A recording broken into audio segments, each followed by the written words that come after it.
बिस्मिल्लाहिर्रहमानिर्रहीम। अस्सलाम वालेकुम नाज़रीन, मेरा नाम अरसलान हैदर है। मुझे आप मेरे फेसबुक और यूट्यूब चैनल के ऊपर इस वक्त देख रहे हैं। नाज़रीन, बजट के हवाले से मैं आज आपको जो है वो कुछ चीज़ें बताऊंगा। जो हुकूमत ने एक बजट पेश किया है वो कितना ख़तरनाक होने जा रहा है पाकिस्तानी अवाम के लिए, और किस कदर पाकिस्तानी अवाम को जो है वो रिलीफ से दूर रखा गया है। हमें वैसे तो ख़बरें बड़ी नज़र आ रही हैं कि सरकारी मुलाजमीन की तनख्वाहें बढ़ा दी गई हैं, पेंशन बढ़ा दी गई हैं, और बाकी ये वो सारी चीज़ें हमारे कानों तक तो पहुँच रही हैं कि जिसके अंदर हमें रिलीफ की बातें नज़र आ रही है। लेकिन रिलीफ किस हद तक मिल रहा है ये आपको बताऊंगा। लेकिन ये मेरी टॉप स्टोरी नहीं है। टॉप स्टोरी जो ये है कि मरीम नवाज साहबा की डिटाई, और फिर उसके अलावा जो जहांगीर तरीन साहब को एक झटका लगा है, उनकी पार्टी को जो है वो एक बहुत ज़बरदस्त झटका लगा है, और मुंह छुपाने की जो है वो काबिल नहीं रहे। और मैं समझता हूँ कि उनका झूठ जो है वो बेनकाब हो चुका है। वैसे तो इस पार्टी की बुनियाद ही झूठ और साजिश के तहत हुई है, तो किस तरह से जो है वो उनकी जो एक साजिश जो है वो और पकड़ी गई है और उनका झूठ बेनकाब हो, ये आज आपको मैं बताऊंगा, और यही मेरी टॉप स्टोरी रहेगी। अच्छा जी, आपको मैं बता दूं कि बजट के अंदर जो है वो हमें चीज़ें नज़र आई हैं कि बजट के अंदर जो है वो आवाम को रिलीफ दिया जा रहा है। देखिए, आवाम को रिलीफ तब मिलता है जब आम आवाम तक जो है वो रिलीफ पहुंचता है।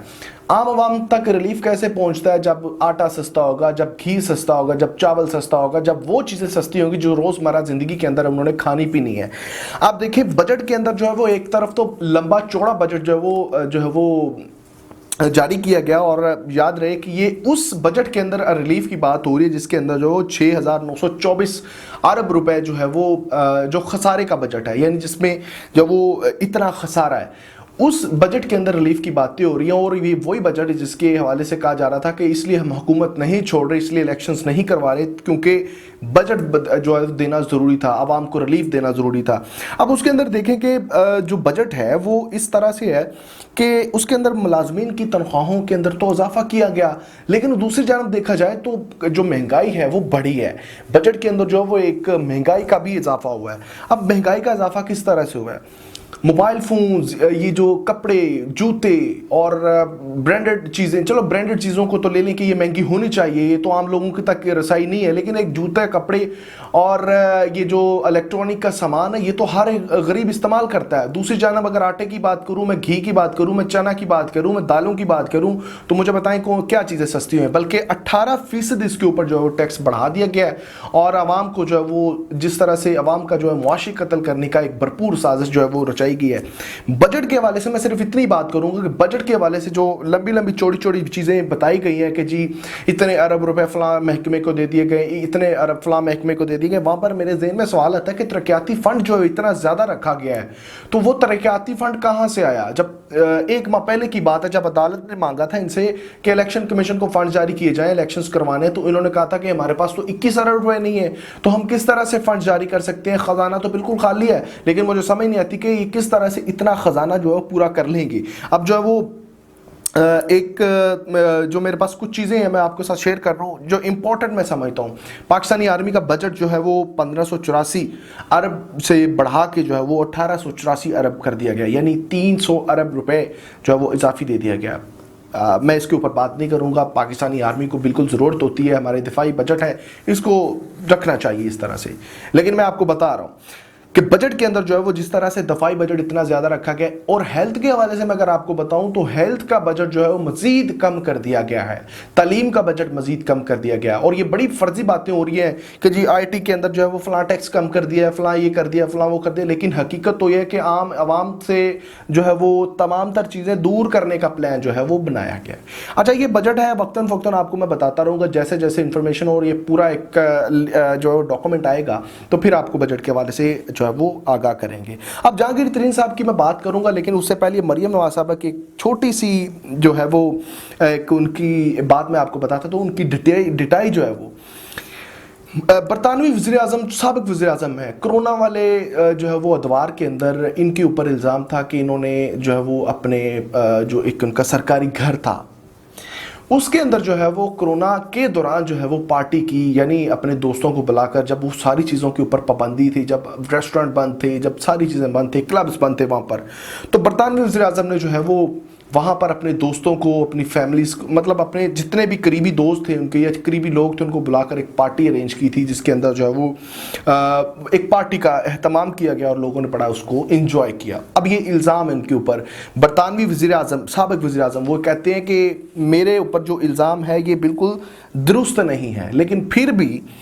पार्लियामेंट के अंदर जो है उनके ऊपर 10 दिन का जो है वो दाखिले के ऊपर पाबंदी लगाने की एक हमायत की पूरी पार्लियामेंट के अंदर, बरतानवी पार्लियामेंट के अंदर। तो वज़ीर-ए-आज़म जो साबिक़ वज़ीर-ए-आज़म बरतानवी हैं, उन्होंने फिर इस चीज़ के ऊपर जो है वो एक तो रद्द-ए-अमल दिया। उन्होंने कहा कि ये मेरा कसूर नहीं है, मैंने ऐसा कुछ नहीं किया, लेकिन फिर भी उनके ऊपर इल्ज़ाम था तो उन्होंने इखलाकी तौर पे जो है वो जज्बात में आकर इस्तीफ़ा दे दिया। उन्होंने कहा कि मैं पार्लियामेंट से ही इस्तीफ़ा देता हूँ। ये बरतानवी साबिक़ वज़ीर-ए-आज़म है जिन्होंने पार्लियामेंट के अंदर जो है सिर्फ एक इल्ज़ाम के ऊपर, यानी अभी चीज़ें साबित नहीं हुई, पार्लियामेंट के अंदर सिर्फ एक हमायत हुई है कि इसके बाद इसकी तहकीकात होनी चाहिए, वो सारी चीज़ें बाद की थी, लेकिन सिर्फ और सिर्फ पार्लियामेंट के जो है वो हमायत के ऊपर जो है वो उनको इस्तीफ़ा दिया गया। उन्होंने दे दिया इस्तीफ़ा और फिर उसके बाद जो है वो अपने घर चले गए। दूसरी जानब पनामा पेपर्स के हवाले से मैं आपको बताऊं, मरियम नवाज साहबा की डिटाई।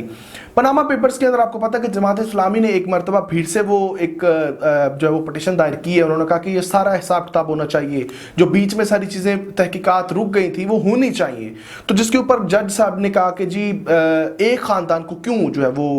चीफ जस्टिस साहब ने कहा कि एक ख़ानदान को क्यों हम तहकीकात करें, बाकी भी तो इतने 500 के कुछ करीब जो है वो लोग हैं, उनकी तहकीकात क्यों नहीं हो रही? तो ज़रूरी क्या है कि सिर्फ और सिर्फ इस खानदान के ऊपर जो है वो आप बात करते हैं। तो उन्होंने ये रिमार्क्स दिए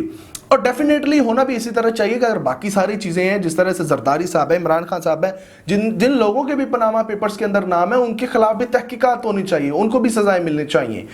लेकिन उन्होंने ये कहीं नहीं कहा कि ये जो तमाम ख़ानदान को छोड़ के जो मरियम नवाज़ के पेरेंट्स हैं, जो उनकी ख़ानदान है, नवाज शरीफ है, शहबाज शरीफ है, यानी अहले शरीफ है,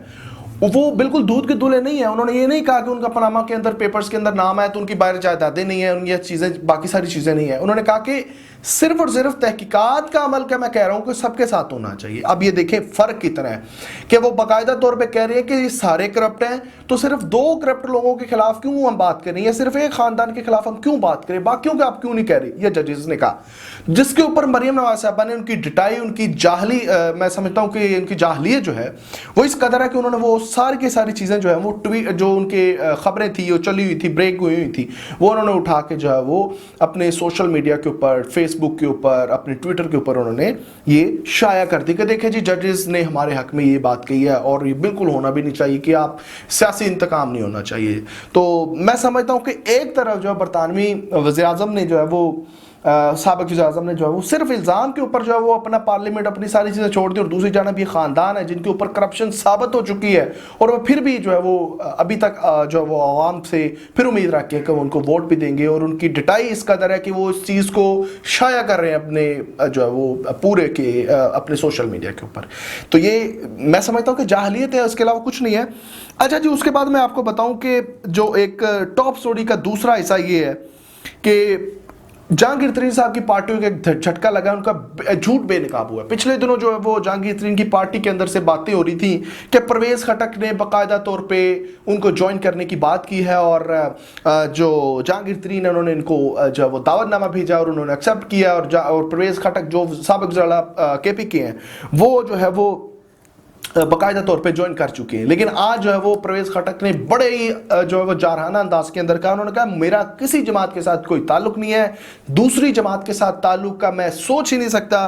और दूसरी बात उन्होंने ये कही, उन्होंने कहा कि मेरा जहांगीर तरीन साहब से कोई रब्ता नहीं है, ना उन्होंने मैं उनसे रब्ता किया और ना ही मैं फ्यूचर में उनसे रब्ता करने का ख्वाहिशमंद हूँ। तो ये एक बहुत बड़ा झूठ से जो है वो बेनकाब हुआ है जहांगीर तरीन साहब की पार्टी का। और जिस तरह से मैंने शुरू में कहा कि ये पार्टी ही साजिश और झूठ की बुनियाद पर कायम की गई है, और इसका फ्यूचर जो है वो मेरा नहीं ख्याल कि कुछ ज़्यादा से ज़्यादा 2 माह से ज़्यादा चल जाएगा। तो ये सारी इन्फॉर्मेशन अगर आपको अच्छी लगी हो तो हमारे चैनल को सब्सक्राइब करें ताकि आइंदा भी इस तरह की गुफ्तगू आपके साथ कर सकें। तब तक के लिए इजाज़त दीजिए, अल्लाह ने के बाद।